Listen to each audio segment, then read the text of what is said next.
Hi everyone! Welcome back to my channel.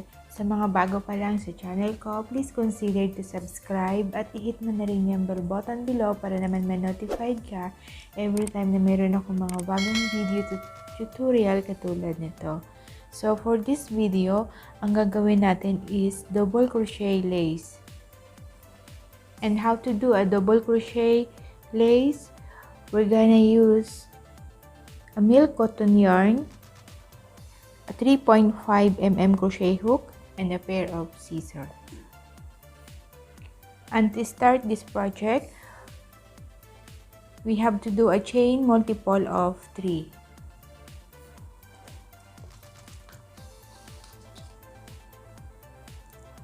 So at first, we have to do slip knot.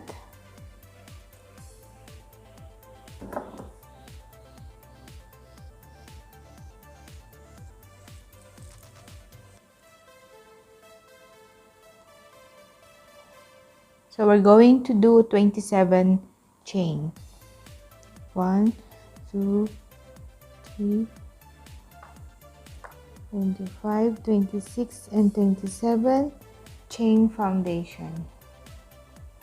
So here with our 27 chain foundation, and to start, 1 double crochet on the 3rd chain from hook.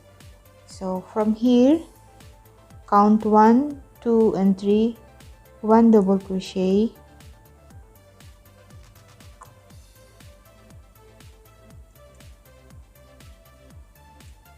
okay, 1 double crochet on the 3rd chain from hook, and then continue until end of our foundation row. I'm done for the double crochet from 3rd chain from the hook until end of the row. So next, to proceed to row 1, we're gonna do a chain of 3, 1, 2, and 3. Skip the first 2 double crochet and make double crochet on the next chain. Chain 1, and then 1 more double crochet in the same stitch. So repeat, skip the next 2 double crochet, 1, 2, and then make a double crochet on the next stitch. Chain 1, 1 more double crochet in the same stitch. Okay, and then skip the next 2 chain and double crochet on the next chain.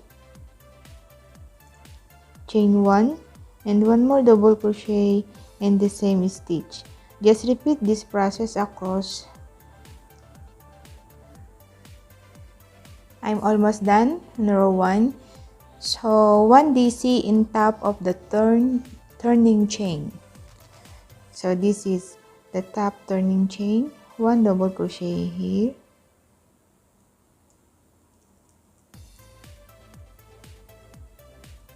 Like this. So this is how we end up our row 1 for double crochet lace. And to proceed to row 2, we're gonna do chain 3, 2 and 3, then babalik rin. Chain 3 considered as 1 double crochet. And we're going to do 3 double crochet in next chain 1 space. So this is the next chain 1 space. We're going to do 3 double crochet here. First, second, third double crochet in the same chain 1 space. Next to it, 3 double crochet on the next chain 1 space here. So just repeat this process across. Second and third. Next, 3 double crochet,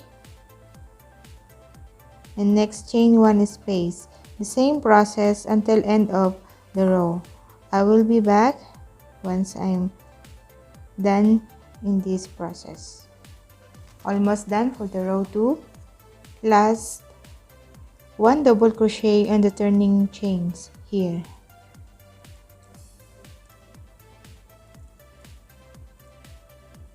Like this. This is how we end up our row 1 and row 2 for double crochet lace. Repeat ko lang.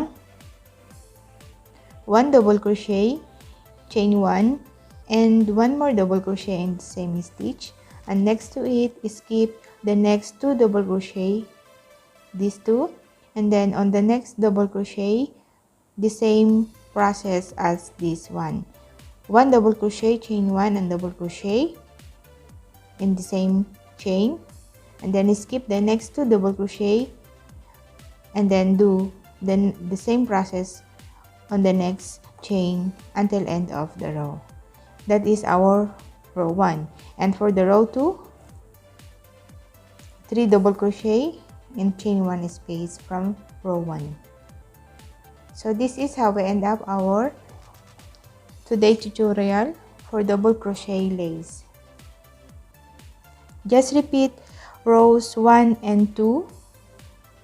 Next is row 1, this one. Just repeat rows 1 and 2 to meet your desired length or measurement. Don't forget a chain multiple of 3. So this is only 27 chain as our example. That's all for today's video tutorial. Sana po may natutunan kayo, and please consider to subscribe at i-hit mo na rin yung bell button below para naman ma-notify ka every time na meron akong mga bagong video katulad nito. Maraming salamat po. See you on my next video.